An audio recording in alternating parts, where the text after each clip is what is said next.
Well, I want to thank you so much for joining us. I'm Mark Schumacher, the CEO of the Home Furnishings Association, and this, of course, is one of our webinars where we dig into the subjects that we know that you as members are asking about constantly. And we have done a lot in the last few months around your teams, your sales teams, developing your talent, all those sorts of things. Today, we're really granularly going to be looking at the hiring process. We know what a challenge that has been ever since March of 2020.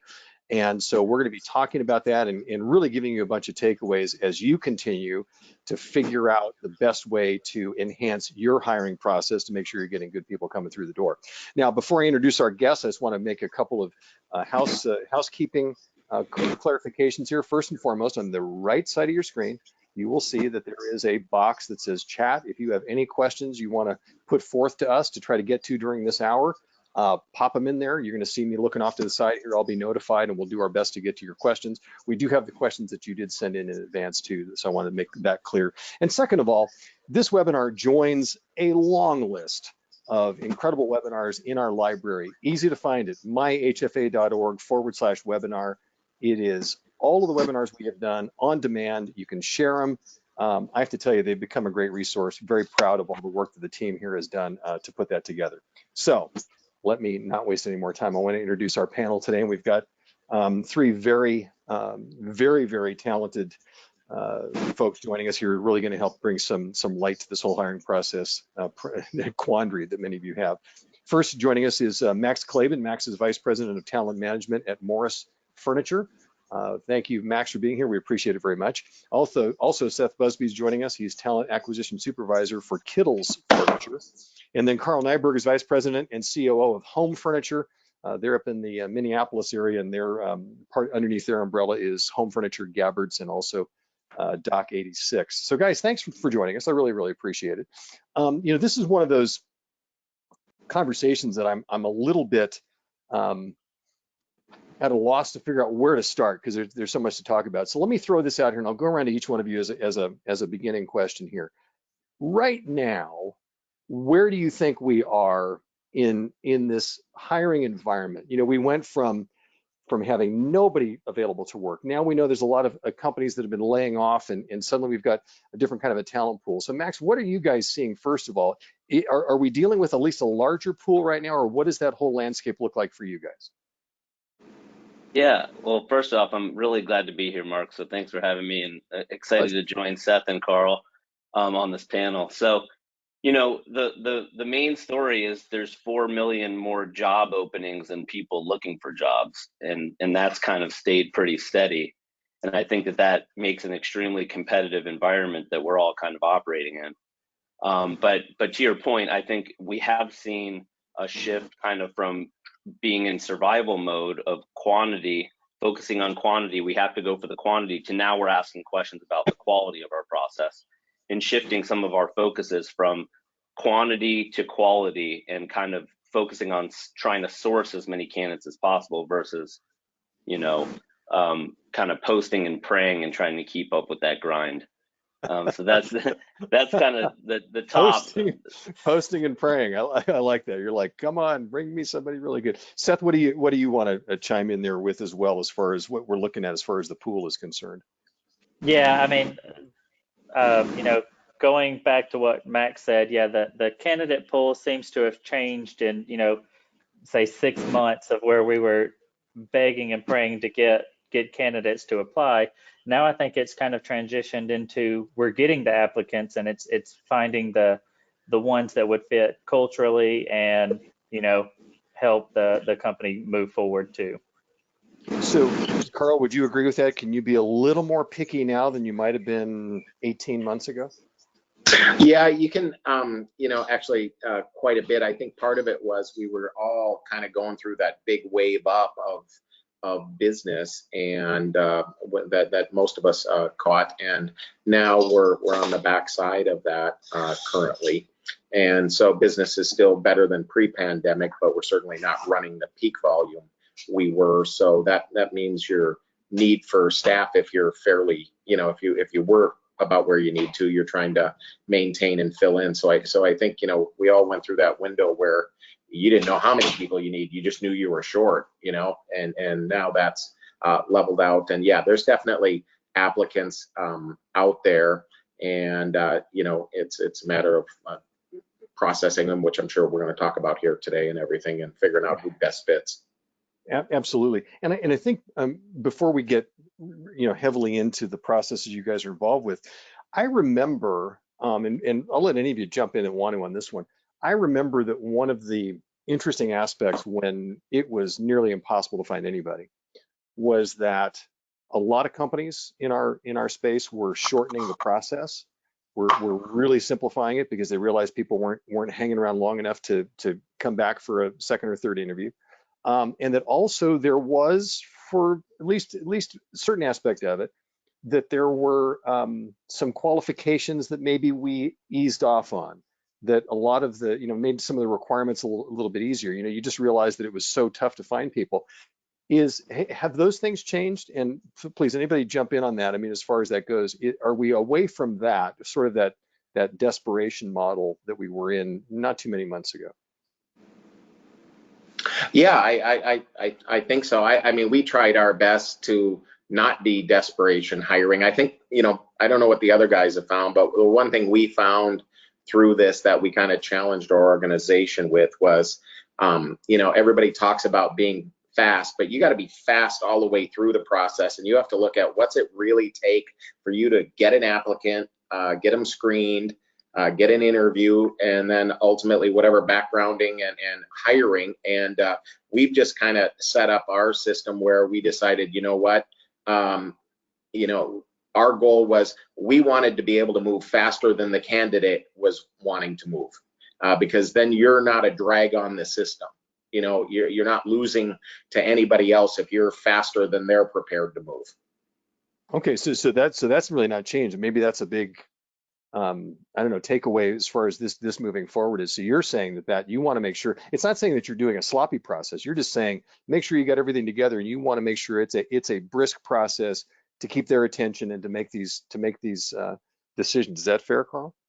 Yeah, and these guys can certainly jump in, but you know, if you really go through your data and find out what's your average length of time to hire, and you know, and start looking at where are the bottlenecks. You know, do you have people interviewing if a manager's involved and things? We actually took hiring away, believe it or not, except for management level positions from almost all of our management team. I've got one person in operations that basically is in charge of hiring, and one for sales.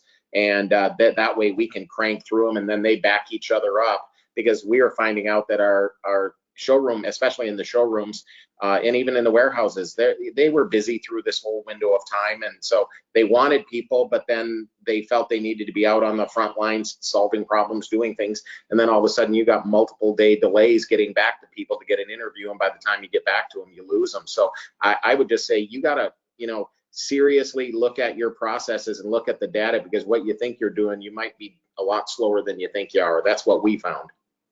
Max, I'm gonna let you jump in next. How do you feel about this whole issue? Because this is really a great first takeaway for anybody that's watching, is about the diligence of these processes, but also the speed of it. Is that something that you guys are aware of too, and have to manage through this? Yeah, definitely. I mean, I could just piggyback on what you're saying, Carl, is that if we're not in touch with a candidate that applies within 24 hours, they've already rapidly applied for a bunch of other jobs and they're being pursued aggressively. So if we're not on it 24 hours, they're falling off a cliff in terms of the response rate. And kind of back to the point that you were asking, Mark, about, you know, what other challenges were we seeing? I think previously we were seeing when there was a lot of job openings moving, there were people that had been a part of our company that hadn't had the opportunity that maybe they studied in school or that they were pursuing, and they were working with us. And then all of a sudden these job switches happened, and a lot of opportunities opened up, and there was a lot of career switches, I would say. And I haven't seen that lately in the last 6 months. I really haven't seen that as much. But the speed and competition continues to be a challenge. And we know that, you know, if Amazon can hire someone from application to offer in 4 hours without talking to a person, you know, it's extremely competitive. So This is a huge takeaway. Seth, go ahead and jump in. Yeah, I know during I'd say last summer, when everything was still kind of chaotic, we were, from the time that we first reached out to them coming on board, I think that we usually tried to keep it to about a week. And that's background check and all the pre-qualifications that they had to have. And we consistently got it down to a week. We would do two-part interviews. So the manager and, myself or another member of HR was interviewing them back to back. So the manager would interview, and then as soon as they got done with the interview, HR would do their part of the interview. And that also kind of, stopped the candidate from, showing up to one interview but not another, or, showing up to having to go to two different interviews. They got it all done at one time. Super. Yeah, I think this is I promised a lot of takeaways on these webinars, and clearly that's a key one here. No matter what your system, no matter what your process, if you're not, getting to it rapidly, and I love what you just said too. If they're coming in, knock out as many of the interviews or people you need as possible at that time, because you're not sure they're going to come back. And I know that all of you have faced that. Everybody watching this has faced that as well. So let's dig in a little bit deeper here. So I'm just going to kind of kick it around, or Max, I'll start with you on this one. So what right now, if you could just bullet point it briefly for us, what are the key pieces of your hiring process right now that you think are critical for you to make sure that you're ending up with at least a good shot at having a good hire at the end of the process? Yeah, for sure. So we'll just take like a retail sales associate, a commission sales professional as our sample. We want to start with our job description and job posting, ensuring that it's accurate from the perspective of the hiring manager, right? Because if we don't have clarity on what we're looking for, it's going to be very hard to recruit. And then to get very specific about how it works, when we post a job, we're looking for qualified candidates. We do an initial resume screening process. Then after that, we do ideally a 15-minute phone screen, right? So we coordinate via text, a phone screen. That's really a qualifying conversation, a qualifying interview. And it goes over, this is the compensation, it's commission based, working weekends is a regular, requirement, and tell me a little bit about your sales experience. But it's really qualifying and making space for any initial questions. 15 minutes, laser conversation. After that, we're already, if they're qualified based on that, we're scheduling the in-person process. And that process is led by our GM in this example with their sales team in store. And at the end of that could result in an actual verbal offer. Let me ask you real quick. Yeah. So just so I understand. So, and this gets back to kind of this whole speed of the process. So when you're doing that screening interview, if everything is kind of checking the boxes, before you let them go, you're scheduling that next part of the process. Yeah, I mean, to keep the logistics clear, we all have to know everybody's calendars are up to date, because if you can't keep it moving at the end with the candidate you're excited about, that could be to Carl's point, that could be the reason we lose the candidate. So. Okay. And then what else after you get them back and they talk to the GM, et cetera, how does it work from there? Yeah, so if we get them in store with the GM, we really encourage our GMs to use a gatekeeper scorecard, right? So that links in directly with the essential functions of what the job is. And it's kind of a scorecard for them to see clearly about what they're looking for, and kind of guides the process so it's standardized. And so we encourage for other leaders of the store, selling managers, to be involved in the process. And some GMs even like to do some role playing, greeting a guest, those type of things, to see how an RSA might do when they come in. And we try to, kind of what Seth was saying, make it so it's one stop. They come in, we can do a really quality process in the interview and make a decision there and move forward with the verification.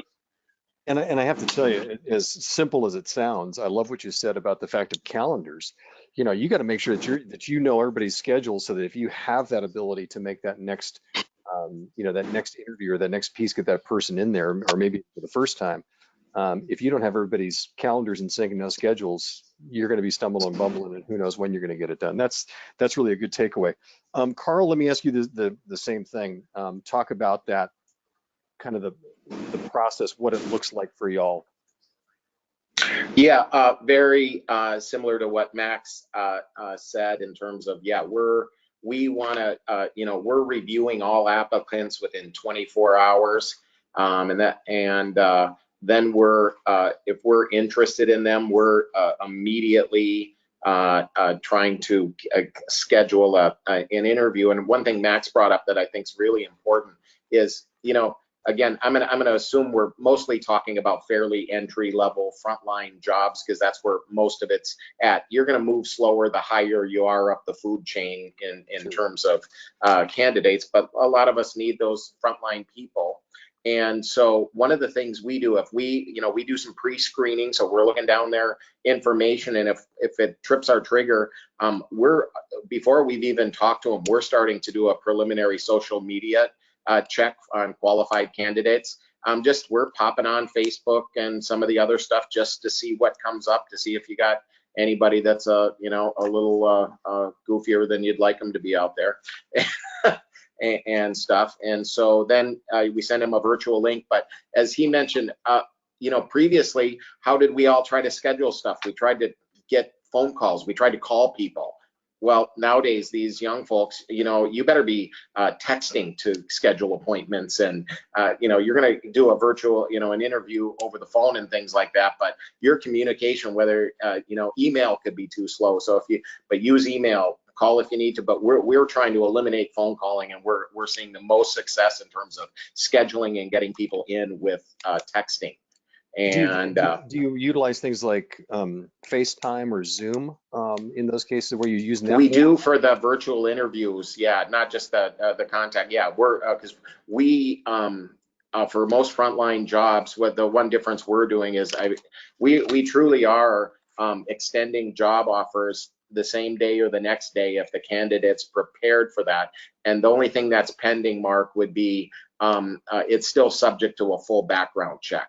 But at least we're not going to lose them because we've already extended an offer with a planned start date, and we're going to hire them because we can get through our processes of certainly within 24 to 48 hours. And these are entry level folks in a lot of the jobs, whether it's guest services, even a new retail sales, we're going to be a bit more selective there. Our warehouse staffs, we're not going lower standards. We're just trying to say we want to get them before they make other decisions for that. And maybe one other thing that I would share that we've found great success in that's turned things around for us in terms of turnover of folks.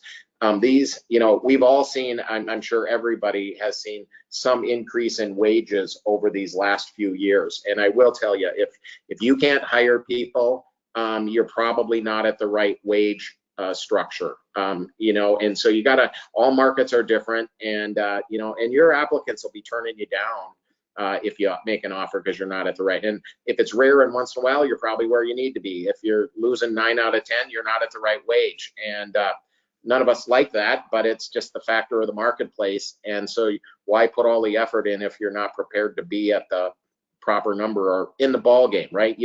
There is no specific number. You just got to be in the ball game, and then you can sell them on your company.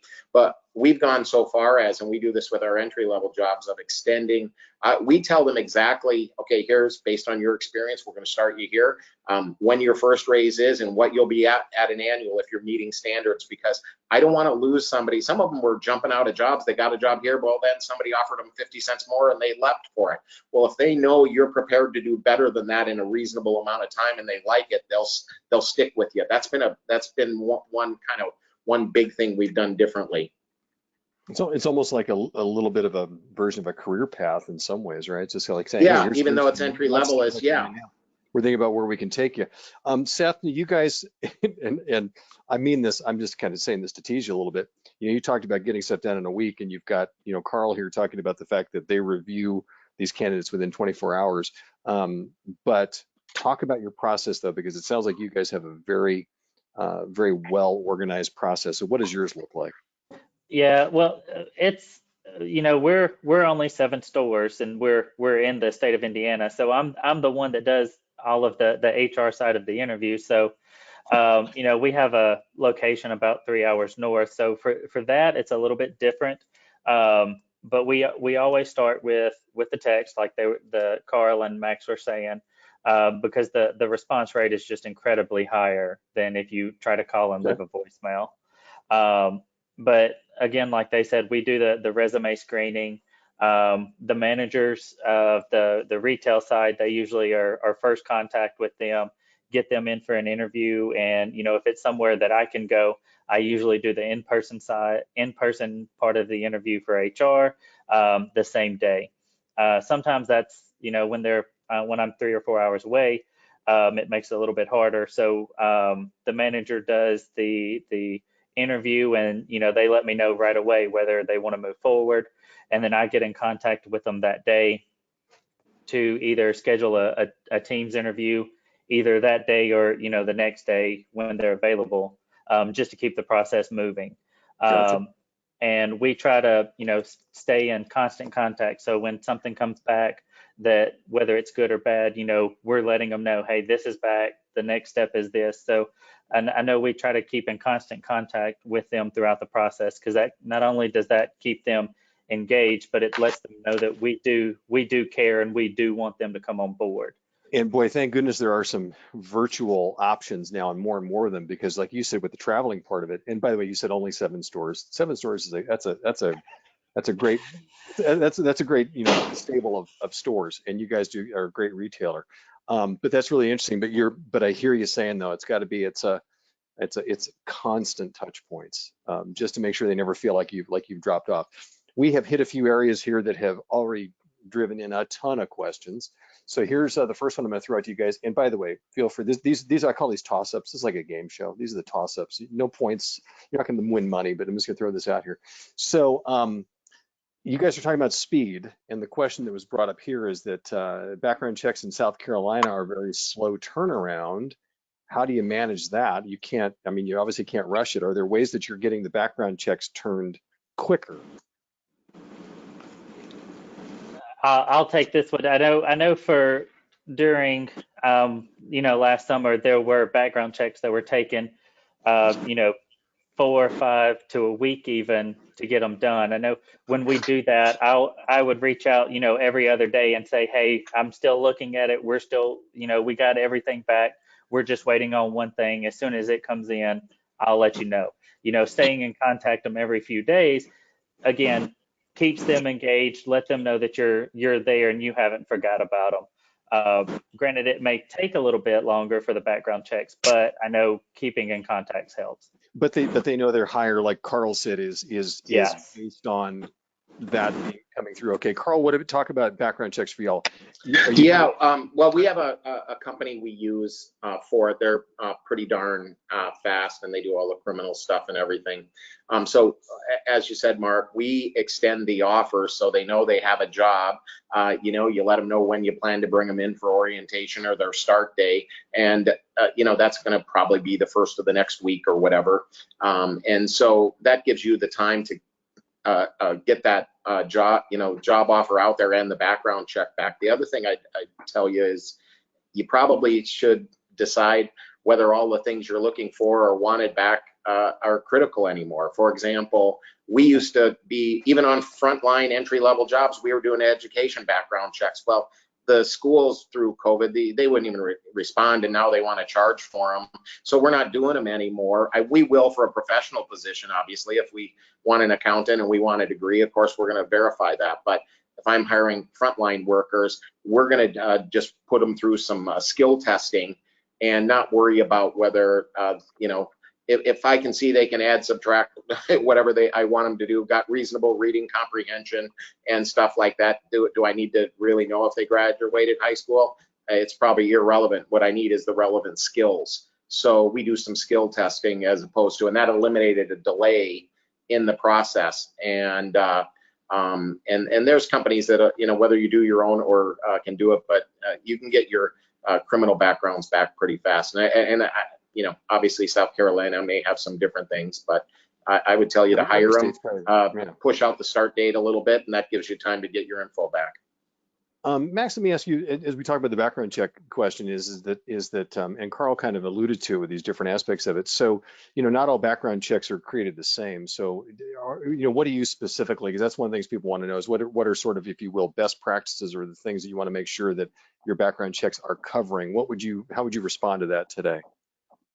Yeah, it's just, again, you got to integrate with that job design. If the job has been designed effectively, you know what the requirements are, and if you don't need certain requirements, then you don't need to run those packages. And we actually did an audit about a year ago and had the same kind of result, Carl, you're talking about, which is the speed was much faster because we were running specific packages for specific type of jobs, and the cost went down a lot because we were paying for things that we weren't even actually Do you verifying. need, So right? and I think that we kind of look just simply on like what is the nature of the job, right? So if they're handling cash, if they're working with customer information, they have to pass a certain threshold in addition to the foundational job description items, like what's the body of work. And then we have this ridiculous appendix on our background check policy, which goes through every single job and says every single package that job has to have, so everybody can review it. And it probably hurts everybody's eyes, but it keeps everything aligned.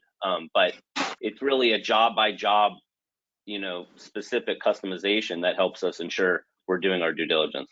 And you really said something key there too, is that's also about saving money, right? Because it's you don't want to, you don't want to overdo if you don't have to, right? What are the specific, type of checks you need for those specific positions? I think that's a huge, huge, huge takeaway. Carl, something you said that I want to make sure that we pause switch on for a second as well. One of the things that doesn't happen in a background check is that social media check. And it's always been said for the last number of years, be careful what you post because you never know. Seth, I'm going to start with you. Is that something that you guys take into consideration also? Do you do any sort of even if it's not an official check, but more of just a take a look see? Do you do a social media check? Not normally. It's just something that, we look at their resume and go through that interview process, and if we feel like they're a good fit, we decide to move forward. We don't normally go through the social media check on every candidate now. Okay. Max? Yeah, we're kind of with Seth. And again, depending on certain details, this could be very easy or very hard to do, even down to just a basic candidate name. You can't really ensure consistency of the hiring process if someone's name is very, if it's Joe Smith, it's going to turn up a lot more results. So, but it is valuable because the internet is, just as a resume tells a story, you can get information. And we use that for recruiting as well, proactive recruiting sometimes. So we do it with discipline, but it just depends on the specific job. Okay. And Carl, you said you guys do. Is there some specific way that you do it?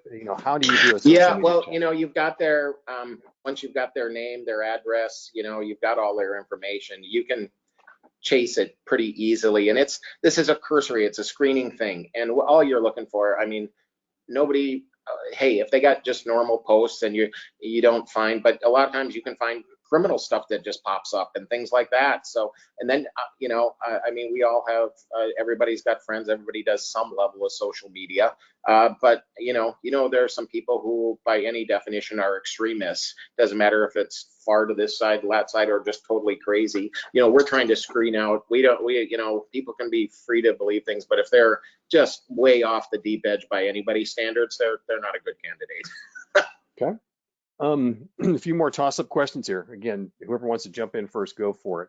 So with this speed of the process, having to be so diligent about it, are you finding that you're using any of the typical, kind of tools like Strength Finder, Predictive Index, or anything like that? Is that no longer a big part of your process? We do. We've used a variety of tools over the years. We just do a new one because we can kind of get it all in one. It's called eSkills. We're very happy with it. You can customize it to the job. You can get job specific questions and things, and but there's lots of tools that are just aiding you in figuring it out. And what I would say is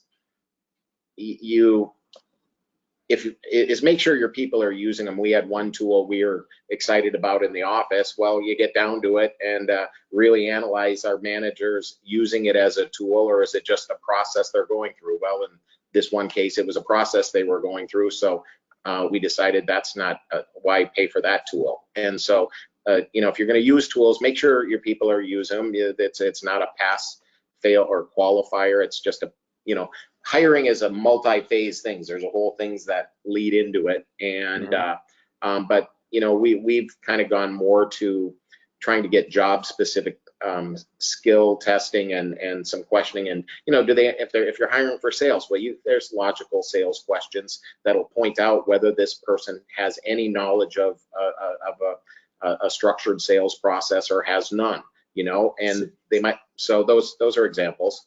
And what was the name of what you use again? The one we're using is eSkills.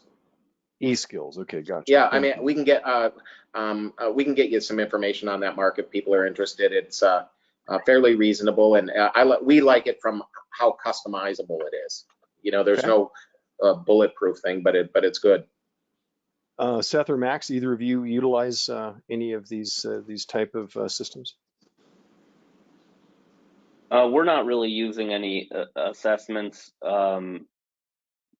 throughout our company hiring process. We're kind of focusing on those gatekeeper scorecards. So just ensuring that the job that we're looking for, that everybody on the team is aligned and looking for the specific things and asking behavioral interview questions that will allow us to really conduct an interview where we can make an appropriate decision on hiring versus all of the biases we know that are at play, where, you know, if someone that's similar to myself, I'll be more likely to hire them. We want to, you know, fight against those and give these kind of anchors of the process. But we're not really using any assessments right now. Okay, Seth, what about you? No, we you know, ask a few questions during the application process, and then we kind of use those questions during the interview,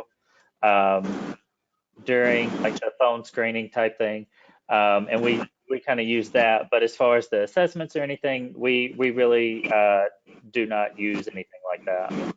I will say this: the one thing I want to just kind of accentuate that Carl said. If anybody out there does use them, we use one internally at HFA. Use them. I mean, we monthly we're you know, utilizing it in different ways, and the interactive aspects of it, and building that team. You got to use it. Like Carl said, if you just have it to check the box, you're wasting your money. Another toss-up question. You guys, I tell you, you guys have got the audience fired up here. So now, with all this process you're talking about, are you using any outside kind of third-party sources? Indeed, ZipRecruiter, Facebook, LinkedIn, etc. Are any of those things that you're utilizing? I'll just toss that out to the first one who wants to jump. Go ahead. Yeah, I mean, Kittles, we use, you know, the Indeed. We also have ZipRecruiter and Glassdoor that we use. I know a lot. Indeed is very popular, and they kind of feed over into the other two. Kind of tying into that, we use, you know, we make sure that our review rating on those platforms are high. So if, you know, a new associate comes in and they are enjoying themselves and they like our culture, you know, we make sure to give them that link to fill out those reviews to let, you know, other possible candidates know how our training is, how the vendor training is, the selling training, the processes that we go to make sure that they're prepared. Max, what about y'all? Yeah, we use Indeed, and we use LinkedIn Recruiter Lite. So two recruiters have the Indeed Recruiter Lite. That's really for kind of full cycle jobs, the higher level jobs, and then we use Indeed Sponsored for the kind of pay for posting, and then we also use Indeed Proactive, which is you get access to the resume database that you can kind of hunt for the talent again, versus the just posting. So those are our two main kind of technologies we use. Where do our candidates come from? Yeah, similar. I mean, Indeed's a big source, and We do some of the proactive, less of that, especially for entry level. We just try to make sure our ads, some we're paying for. We try to target, for retailers that have one location, well, then you know where you need people. If you got multiple, you're dealing with either different towns or different parts of a metropolitan area.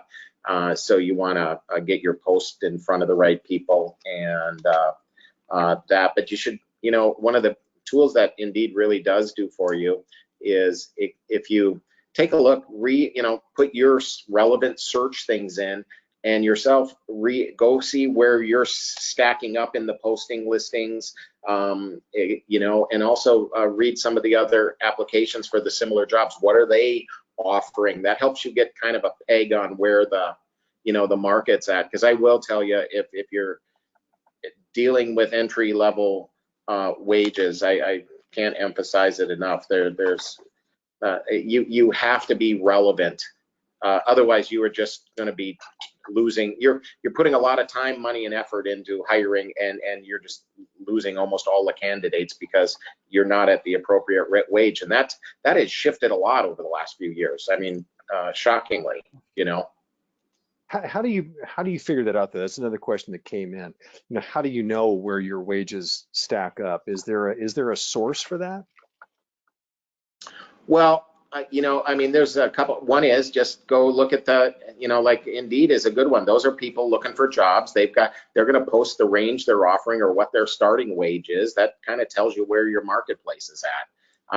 And I like those real-time tools better than some of the stuff that are industry guides and things, because those tend to be, influenced by larger major metropolitan markets, and you got average wages. I find them not to be all that accurate. Max, what about you? I saw you react there. I'm just kind of curious your thought about how you figure out where you are wage-wise. Yeah, Carl, that's ideally we're being proactive and we kind of know the lay of the land, and then we're attacking, and we know that we're on the first page or second page on Indeed, just like a Google search. You don't want to be on the fifth page. But we have a reactive kind of theory that we action as well, which is that if we see that we're having a problem hiring for a specific position, we kind of have like this 3-prong review. How many starts versus exits have we had in a certain period of time? What's our turnover rate? And are we below a critical threshold based on the benchmarking? And if we are, we're doing exactly what Carl, you were describing. We're trying to achieve something that's not possible in the structure we're operating with. So we use a tool called ERI, and it has it aggregates compensation salary, and you can kind of see in furniture industry in your own geographic area, and you can search for specific jobs. So it's very helpful to see that. All right, that's a great takeaway. Seth, what about you? Yeah, we kind of use something similar to that. We have a really good relationship with Express temp agency. So whenever we need like a wage analysis type thing done, we reach out to them. I know we've done that in the past, and it's helped us gauge where we were at versus competitors in our area, and we actually made a change because of that. We were a little bit behind, so we readjusted and we made that change based on the information that they gave us. And I also want to, before we go too much further past it, I want to also point out something in Seth that you said that I thought was just brilliant, and that is to really pay attention to your review rating. Because you have to, the funny part about it is, guys, is that we're talking about this, I'm realizing that so much of this approach is exactly the way you approach customers. Is the same thing, right? I mean, there's a lot of these things where your reviews for your company are critically important for the customers coming through the door. They're also critically important for the people you're trying to hire. So there's a lot of these things that kind of bleed over in a similar fashion. But I thought that was a fantastic takeaway. Yet another question, I'll throw it out there as a toss-up, makes my life easy. Do you guys utilize a career page on your website? And if so, talk a little bit about what you have on there and how that helps. Yeah, I know we try to keep that up to date with photos and and like the what we do in the community and that kind of thing. I know we try to keep up. Like if we do, well, I'll throw this out there. Like last Christmas, we had an ugly Christmas sweater contest, making sure the applicants see that, it's a good environment to work in. It's not just you come in, do your job. It's kind of like a family atmosphere or a good culture to be in. And I think that's one thing that's really helped us get the applicants that we do. Carl, do you guys at home, do you guys have a career page you utilize? Yeah, we do, and it's important. In fact, we have Indeed, and also our payroll system kind of feed everything into one system, so we're not working with multiples. But yeah, we want to get people to our career page. I would tell you the people that are, you still have applicants that see your normal advertising or know you're there through your signs or whatever methods you're doing. To sometimes they even look at Indeed, but they decide to go to your website and try to learn about you. We get a much higher ratio from our career. Anybody that applies directly to us is a way better candidate than the big C you get from an Indeed or something like that. I mean, I think you still got to do Indeed. They're kind of the main source, but you weed through a lot of applicants there, and we're at a much higher ratio. So I think Seth's point is a good one.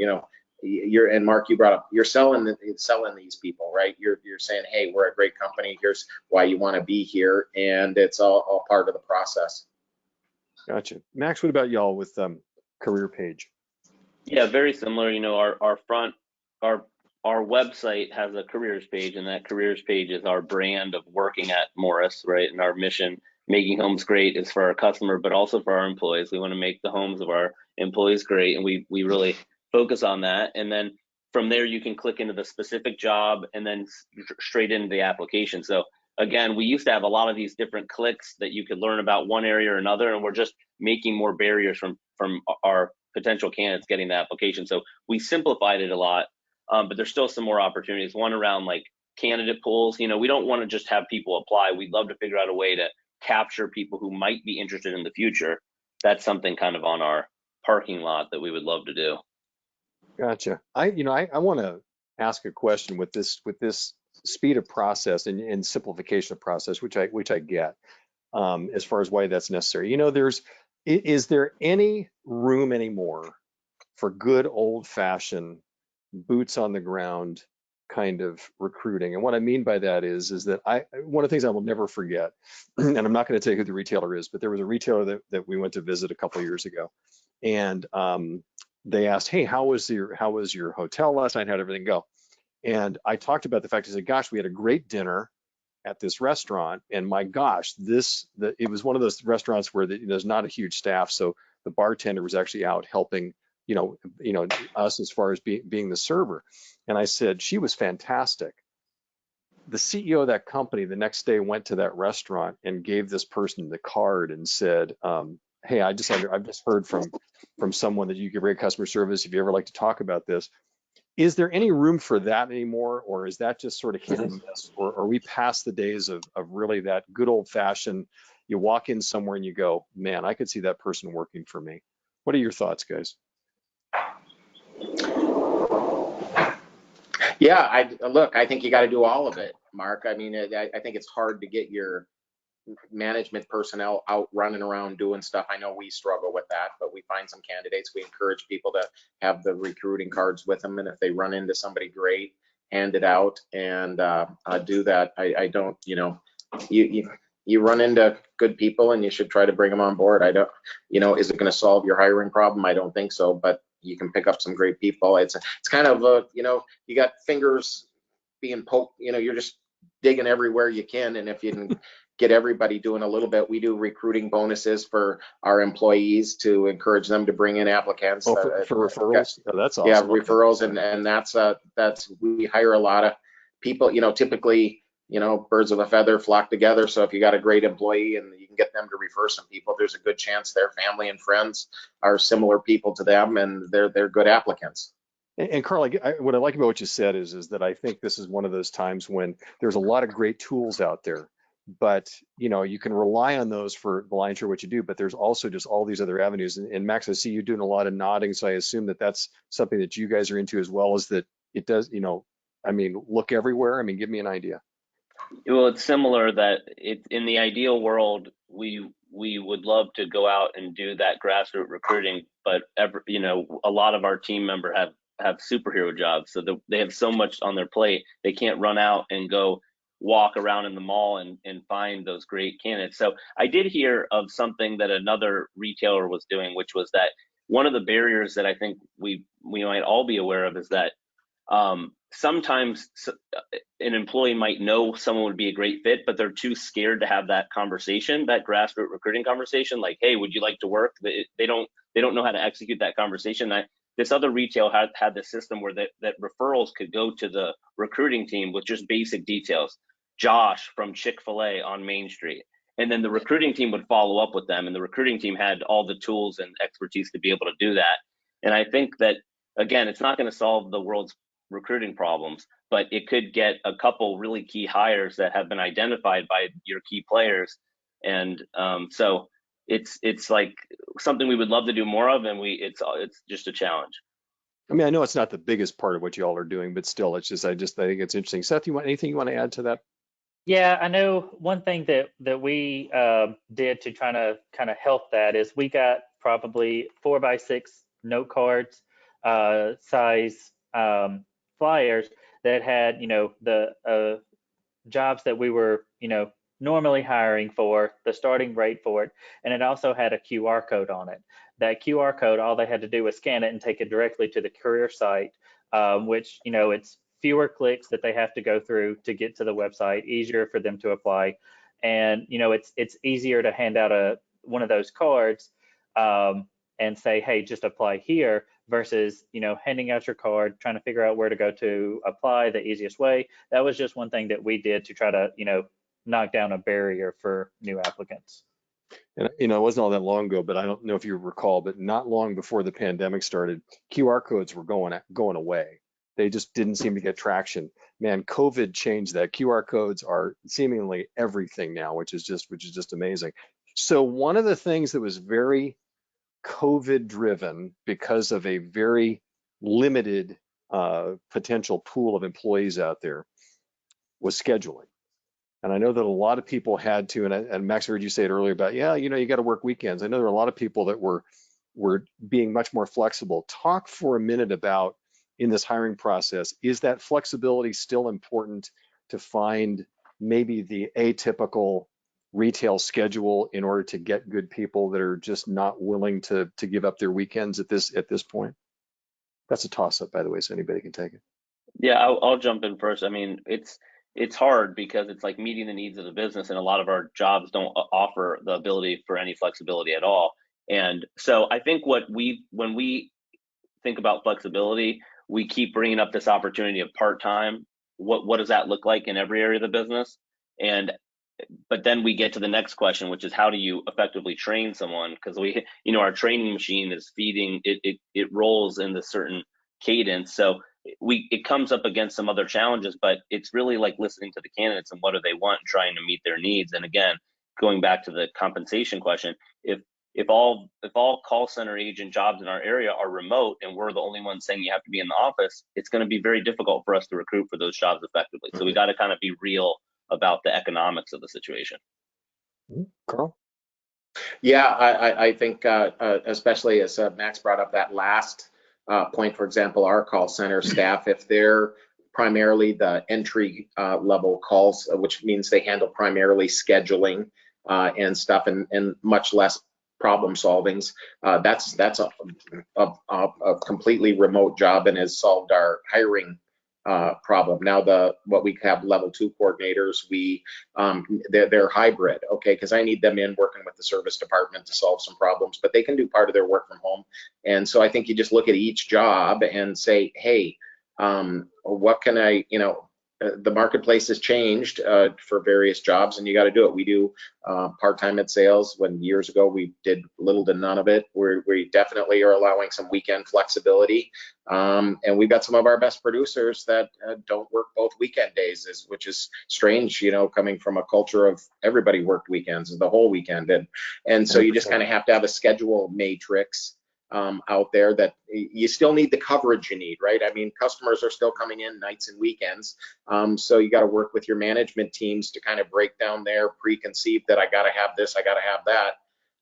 Well, you don't. You just need X amount of bodies at X amount of windows of time, and you can navigate a schedule. Eventually, you can get there. It's not perfect, but you need to be more open. And Mark, one last thing that I wanted to bring up, and the other guys might have some input that I think's super important in all this, and you know, we can all do a whole lot better in our first month and first 90 days after we've hired somebody. Okay, onboarding is, we found that to be our single biggest change we've done, besides the things we've talked about, is we have, you know, we all have training programs and that, but again, I tell you to examine how well are they being implemented. And we found out, yeah, we spent time developing training programs and that, and as soon as you get it down to the level at the front lines, it doesn't always get executed as well. So we actually, for our frontline jobs, we've created job matrices laid out. I think we sent one over if people want it. We just sent one for like guest services, and it's got like, I don't know, 8 pages worth of data, all the things we want this person to learn to do. And then we've backed that up with some both the e-learning parts as well as the frontline parts, but more importantly, the management interactions. We are scripting the times and places, not just a lead or somebody, but the actual manager of the department has to spend with this employee face to face, you know, every week, talking to them, making sure it's a good fit. We're doing surveys after their first 30 days. How do they like it here? Trying to get feedback. Is it going as well as they thought? Because every person you can hold on to is one less you need to hire, and you have the benefit. You already spent a lot of money to get them partway up to you know, meeting standards for your system, and 100%. You should be doing everything you can do to hang on to them. And we've seen some huge drops in turnover. You know, we've usually been a pretty stable company over the years, but COVID turned us on our ear, right? Both with wage changes, and you know, you don't just overreact and raise your wages all the way to the top. You know, you kind of step your way through it and figure out, is the market really there? And yeah, you had some turnover, and then some people freaked out with COVID, so they didn't come back to work, and it was crazy, right? And we just really kind of went back to the basics and said, hey, how do we get this person to be successful and like it here? And put a lot of effort at that. And I think that's as important as anything we've talked about today. 100%. And we all know the adage, right? And it's true. It's true as it ever has been, is that it's far more expensive to hire somebody new than it is to retain somebody. And so your point is, if you guys are going through all this we've talked about today, and then they'd fall off a cliff when you bring them on because there's no onboarding, then you've just wasted all your time and money. Let's unpack that a little bit more. I mean, Seth, go ahead, and I'd like to get your input on that as well, about the critical importance of that onboarding piece to take them from the front door of their employment and keeping them. Yeah, I think with us, we try to do the 30, 60, 90-day review, see where they're at, see if they're, you know, gauge where we think they should be, looking at, you know, what they need to work on. And it also helps them. Not only is it helping us, but it's helping them learn what they need to work harder on, know what they need to focus on to get better, and let us know where they're at, you know, see where we need to focus, if we need to look at more of the computer learning versus the selling aspect, or vice versa. I think that's really critical in showing where they are and how to get them better. And I also love what Carl talked about too, is that the purposefulness of it. You know, if you're not scheduling it out, you know, if you're just not going, well, you want to learn this in the first 30 days, it's not just that. It's like, okay, you're going to meet with this person here, you know, that everybody knows what that, I'm going to call it a curriculum, looks like. Max, is that something that you guys also utilize? Do you have a pretty, you know, defined onboarding? I would say that we have some formal training programs, and we have an opportunity for everybody to have like a 30-day job specific onboarding experience. You know, I would say everybody has a very standard orientation process right now, and we have opportunity. I mean, we kind of have identified what are the most jobs we hire for, and we have a kind of a path for those jobs. But outside of that, we have a lot of opportunity, as we've talked about, as things cool off a little bit, that we can focus back on the disciplines of the job specific training for every job, and not relying on that to be all on the, all on the shoulders of that hiring manager, because it's not their job to be, it's not their only job. They have a million other things they have to do. I want to ask before we're coming up rapidly on the end of our hour here, but we have just been cooking through some amazing takeaways. But let me ask you guys this too. And this is something that obviously is a bit of pushback in the early stages of recruiting, is how do you manage the whole, for the sales staff I'm talking about here, how do you manage the whole transfer to commission? Because we know that if people are coming from an hourly position into a sales position that involves commission, there's a bit of a transition there. I know that there are some companies that'll do, let's say the first 90 days, there's essentially a draw as you get caught up with commissions, and some people commission on written versus delivered, et cetera. But I know this has been a barrier for some people coming into the industry that don't understand that. So Seth, I'll start with you. Is that something that you guys address in the hiring process, or how have you managed those questions when you get that pushback? Yeah, I mean, we're upfront with it. We give them, we have a commission worksheet that kind of gives them a guide of, for this amount of time, you'll get, this much guaranteed, with a non-recoverable draw, and I explain what that is. And then, after that certain amount of time, it drops down to, say a $10, $12, $11 draw, still non-recoverable. And then I go into what the commissions pay and, all that kind of thing. So I break it down for them in the very beginning, so that they kind of have a better idea and know what they're interviewing for and the pay structure for it. And Max, is this like a hump you got to get over with some people? I mean, so that they feel comfortable and understand. Yeah, but it's not easy to execute for everyone in one singular way. So we talk about it in the interview process. We talk about it in the hybrid training program we run. Then we have an e-learning kind of certification. You have to understand that our compensation program with our policy and a video. And still after that, we do get the feedback on our new hire review that we're not clear on compensation. So it is a hard thing when someone has never experienced that to do it. And we know that we have opportunities to do it better as well. But it's hard to communicate that and explain clearly what it means for someone interested in something. Gotcha. You're thinking about any process, you always want to anticipate what the pushback is going to be. Carl, let me give you the last word on that when it comes folks coming in, understanding how this all works from a commission standpoint. Yeah, we've gone to a much higher guarantee, using it as an attracted pool, because it does look, if you're paying on delivered business, which is what we do, that takes a while to ramp up, especially the higher percentage of special orders you do. And so we try to make it very clear what they're going to earn, when they're likely to commission, when they should be, and kind of building up their bank. But yeah, we make really basically the first 4 months non-recoverable as far as that, and then they can kind of have a choice after they've up to speed. They can either take a lower draw still up, so we're up there a ways, because all states have different laws in terms of meeting wage and hours and overtime laws, and so everybody needs to be aware of their own state. But really, I don't think a higher, you might think, oh my God, that's going to cost us a lot. Well, no, you just have to manage the ones out of the system if they can't get to where you need to, because you need them. You can go to a draw that you want everybody making or better anyways, and you have a little more, but if it gets you more candidates, get you some hires, that's what you most want. And you're really only talking the differential. It's not the total money, it's just X amount more, right? Because you were going to give them this as a low guarantee, so a bit more is not that much more. And if it buys you some stability, then get them up to speed. They don't have to worry that they're going to be broke, and then again, you spend a lot of time and money training people, and it makes no sense to lose them at 60 or 90 days.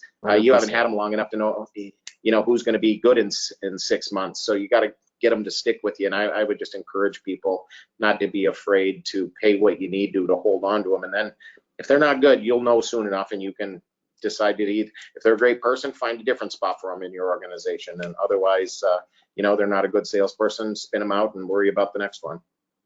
I do want to mention, by the way, I want to always thank Synchrony. They are our thought leader sponsor for education, and these webinars are part of that education, so we thank them for that. And I also want to mention to you, by the way, that on our website, which is myhfa.org, you can check out our resources to help you with all aspects of human resources. So go.myhfa.org/HR is where you can go for that. And also, don't forget, you see it at the bottom there, we have all of these webinars on demand. Man, if you don't take this, link and show this webinar to your team that's doing all your hiring, I think you'd be remiss not doing that, because some great takeaways today from Max Klaban of Morris Furniture. We appreciate you being here, Max. Seth Busby, of course, is with Kittles Furniture, and Carl Nyberg with Home Furniture. Guys, this was fantastic. Thanks for bringing so much to the table today that I'm not even going to list off the takeaways. There's too many, and that's a great thing to say. For all the rest of you, I want to thank you so much for joining us. As always, we wish you good health and great sales, and we look forward to seeing you here next time. I'm Mark Schumacher. On behalf of HFA, have a great day. Thank you.